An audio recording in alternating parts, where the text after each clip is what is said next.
Coisas tão parecidas e ao mesmo tempo tão diferentes entre a vida numa colônia espiritual e na face da terra. Pedi para descansar um pouco e me sentei num banco de jardim próximo a um repuxo de águas coloridas que formavam figuras encantadoras. Eu tinha uma sensação de paz no espírito e centenas de perguntas na cabeça. Estou aqui encantado observando tudo isto e não posso deixar de perguntar. E o abastecimento? Vocês não falaram em Ministério da Economia. Bom, no que se refere ao abastecimento, temos um serviço de distribuição sob controle direto da governadoria. Mas antigamente não era um simples serviço de distribuição. A questão do abastecimento tinha um destaque bem maior. O governador atual determinou a mudança para atenuar em todos nós as recordações da vida puramente material. E por que isso traria recordações da vida material? Os arquivos dizem que há mais ou menos um século, nosso lar lutava com extremas dificuldades para adaptar os habitantes às leis da simplicidade. Muitos recém-chegados da Terra faziam exigências, queriam mesas fartas, bebidas excitantes para continuarem cultivando os velhos vícios do planeta. Os abusos cresceram tanto que a situação geral beirava o caos. O Ministério da União Divina, por suas características, foi o único que se manteve imune a essa desordem. Todos os demais viviam angustiados com o problema. O governador atual, assim que assumiu a administração, trouxe 200 instrutores de uma esfera muito elevada para ensinarem aos habitantes uma nova ciência da respiração e de como absorver princípios vitais da atmosfera em substituição aos pesados hábitos alimentares parecidos com os da Terra. Em outras palavras, o governador, numa medida impopular à época, revolucionou os costumes viciosos, implantando um método superior de espiritualização em confronto direto com poderosos inimigos do novo processo. Era tão brilhante a capacidade dos dois jovens em contar com detalhes empolgantes a história de nosso lar, que quase me vi transportado àquela época, 100 anos antes, testemunhando uma era turbulenta na vida da colônia. Quase podia ver os colaboradores contrários manifestando sua oposição às mudanças, reunidos em acaloradas assembleias. Alegavam que a cidade era de transição e que não seria justo nem possível desambientar imediatamente os homens desencarnados sem grave perigo para a organização espiritual de cada um. 30 anos durou esse conflito sem que nenhuma das partes cedesse. Algumas entidades importantes faziam protestos públicos. O Ministério do Auxílio esteve por mais de 10 vezes superlotado de enfermos, tidos como vítimas do novo sistema de alimentação que achavam deficiente. A conspiração crescia, mas o velho governante continuava firme no seu propósito e jamais castigou alguém. Convocava sempre os adversários, expondo a eles paternalmente os projetos, as finalidades do regime, a superioridade dos novos métodos de espiritualização. Aos inimigos mais ferrenhos, oferecia excursões de estudo em planos mais elevados que o da colônia e, com isso, ia conquistando mais e mais adeptos. Não foram poucas as dificuldades a vencer. Ministérios inteiros rebelados, distúrbios perigosos no antigo Departamento de Regeneração, hoje convertido em ministério, manifestações de revolta, cisões entre os órgãos coletivos, culminando tudo isso em gigantescos assaltos das multidões de criaturas das trevas que tentavam invadir a cidade, acobertadas por colaboradores indignos, mercadores clandestinos de alimentos proibidos. No auge da terrível ameaça que pesava sobre tudo e todos, o governador apelou para o Ministério da União Divina, ouviu o mais alto conselho de nosso lar e tomou providências drásticas, fechando provisoriamente o Ministério da Comunicação, isolando os rebeldes perigosos em calabouços e proibindo temporariamente os auxílios às regiões inferiores. Para defender a cidade contra as investidas das trevas, acionou pela primeira vez na sua administração as baterias elétricas das muralhas que emitiam dardos magnéticos. Não houve combate nem ofensiva por parte da colônia, mas uma resistência corajosa. Nos 6 meses seguintes, a alimentação em nosso lar foi reduzida à inalação de princípios vitais da atmosfera pela respiração e água misturada a elementos solares, elétricos e magnéticos. Passada essa fase aguda da crise, o governo estava vitorioso. Ex-rebeldes admitiram seus erros e apoiaram a nova realidade, voltando tudo ao normal. A narrativa completa de Lísias e do jovem auxiliar inclui detalhes que me fizeram pensar maduramente nos pontos de semelhança entre o homem encarnado e o desencarnado. Com certeza eles me contaram esse episódio triste da história da colônia para que eu, de uma vez por todas, perdesse a ilusão de que o túmulo seria uma porta enfeitada com flores, dando passagem para um paraíso de ociosidade e contemplação eternas. Eu estava parado, quieto, entregue aos meus pensamentos, quando surgiu um grande carro suspenso do solo a uma altura de uns 5 metros. Levei um susto enorme. O estranho veículo, completamente diferente de tudo que eu já vira na Terra, pairou no ar e em seguida desceu até nós como um elevador. Surpreso e curioso, examinei alguns detalhes. Parecia ser construído de material bem flexível. Era muito comprido e dava a impressão de estar ligado a fios invisíveis pelo grande número de antenas na cobertura. Não fique tão assustado, André. Isto é um aeróbus, um veículo de transporte coletivo de nosso lar. Vamos, entre sem medo. Veja quantos passageiros. Sim, claro. Vamos embarcar. Eu vou deixá-los agora. Tenho outros afazeres. André, Lísias, fiquem em paz. Obrigado. Fique em paz você também. Fique em paz. Amigo Lísias, posso saber aonde vamos? Vamos ao grande reservatório da colônia. Você vai ver que a água é quase tudo em nosso lar. Lísias não me explicou mais nada sobre o estranho carro. Só muito tempo depois eu conheci melhor esse veículo numa visita que fiz às oficinas do Serviço de Trânsito e Transporte de nosso lar. Seguimos viagem confortavelmente aboletados e silenciosos. Eu olhava para os demais passageiros e me sentia um tanto desambientado, tímido. A velocidade era tanta que eu mal conseguia distinguir as construções ao longo do percurso. A julgar pelos 40 minutos decorridos, incluindo ligeiras paradas, devemos ter percorrido uma longa distância.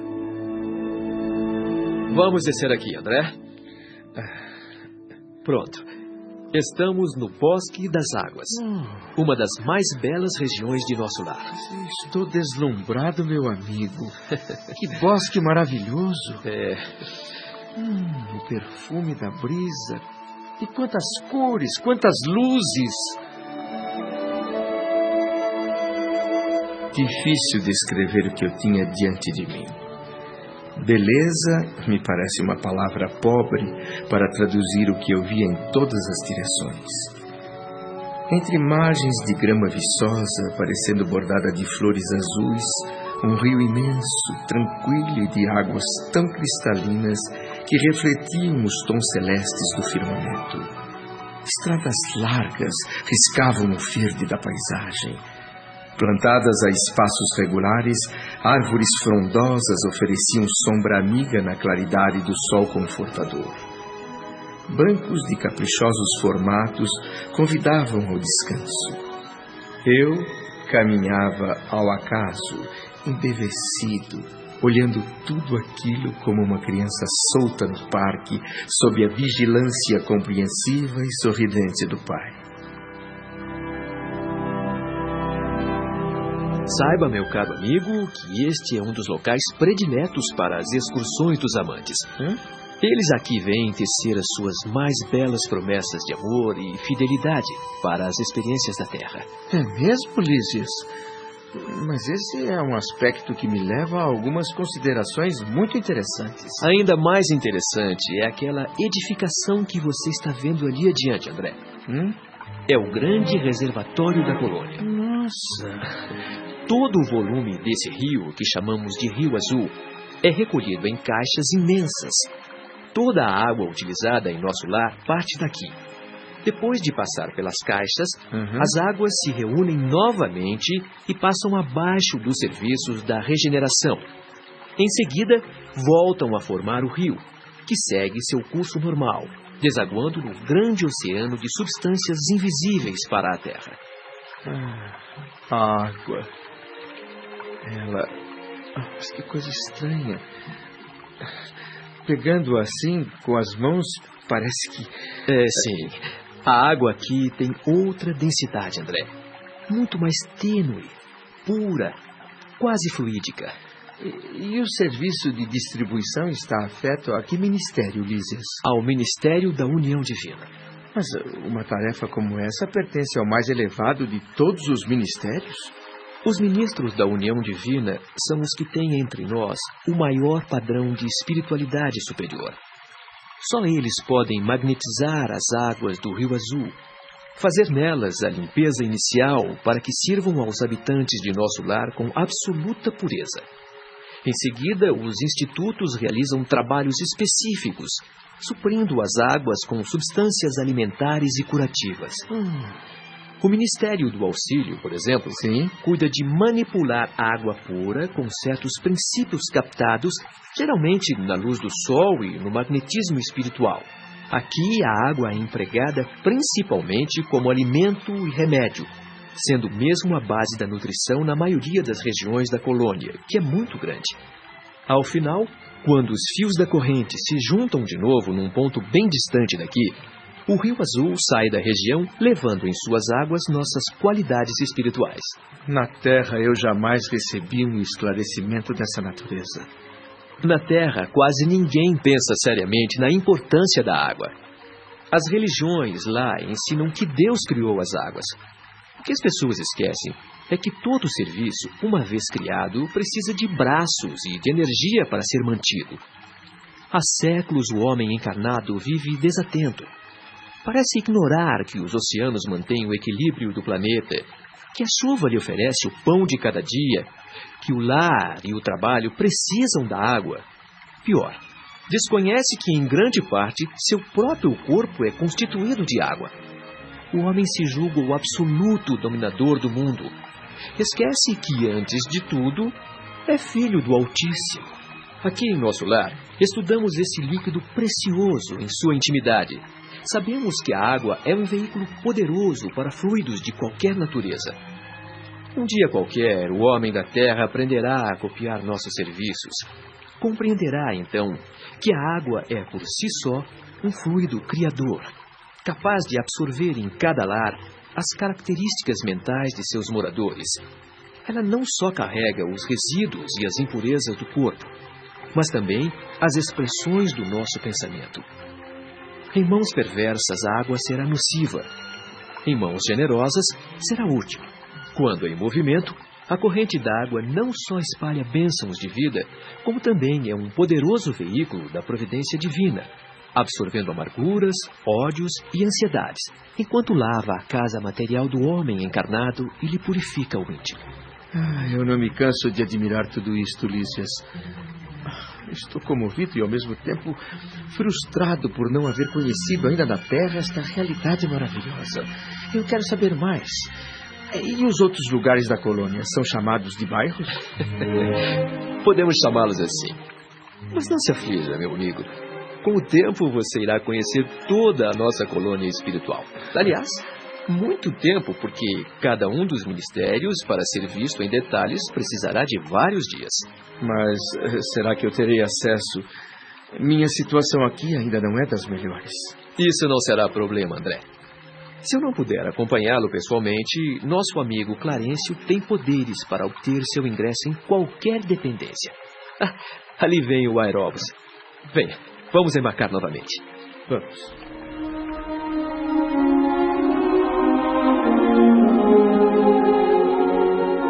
Agora eu já me sentia mais à vontade entre os demais passageiros daquele veículo esquisito. E com tantas perguntas queimando meu cérebro, não resisti e continuei explorando os conhecimentos de Lísias. Lísias, meu amigo, todas as colônias espirituais são idênticas a esta? Utilizam os mesmos processos? De modo algum. Assim como acontece no planeta Terra, cada região, cada estabelecimento tem seus traços peculiares, e as criaturas se identificam pelas fontes comuns de origem, bem como pela grandeza dos fins que devem atingir. A multiplicidade de condições aqui em nossos planos espirituais é imensa. É importante entender que cada colônia, assim como cada entidade, permanece em degraus diferentes na grande escada de ascensão. Como você sabe, Sim. todas as experiências de grupo são diferentes entre si. A colônia de nosso lar é exatamente uma grande experiência de grupo. Nossos primeiros missionários buscaram inspiração numa importante colônia espiritual vizinha chamada Alvorada Nova. E de lá trouxeram as bases. Depois, trocaram a denominação departamento por ministério, por concluir que esta palavra é mais expressiva como definição de espiritualidade. E somos frequentemente visitados por outros grupos em formação, que, por sua vez, vêm buscar conhecimento e orientação aqui em nosso lar. Mas cada organização tem suas particularidades próprias. O aeróbus parou, Lísias, e estamos novamente perto do hospital. Vamos descer aqui? Sim, André. Tenho uma visita a fazer no pavilhão da direita. Quanto a você, recomendo que volte ao seu quarto e descanse um pouco. Afinal, fez um longo passeio. Longo e produtivo, meu amigo. Eu não poderia ter conseguido melhor Cicerone. Já posso dizer que conheço algumas coisas em nosso lar. Não se iluda, André. Ainda terá muitas surpresas aqui.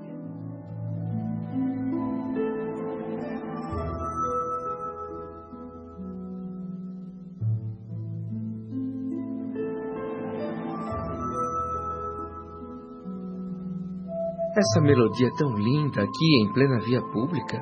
Mas de onde vem esse som maravilhoso? Das oficinas onde trabalham os habitantes de nosso lar. Depois de observar muito, reconheceu a governadoria da colônia que a música é um poderoso estímulo. Intensifica bastante o rendimento de todos os serviços em todos os setores. Hoje em dia, aqui em nosso lar, ninguém mais trabalha sem ouvir música. Se você não estivesse ocupado agora, eu iria explorar um pouco mais os seus conhecimentos, Lísias. Ora, podemos conversar enquanto caminhamos. Diga lá, o que você quer saber, meu amigo? Mais de uma vez eu tenho ouvido falar em umbral aqui na colônia. Frequentemente ouço referências a espíritos do umbral, e ainda não sei o que significa. Confesso que o meu preparo religioso na Terra foi muito precário. Mas desse umbral eu nunca tive notícia. Você ficou detido por lá durante tantos anos e diz que não conhece a região?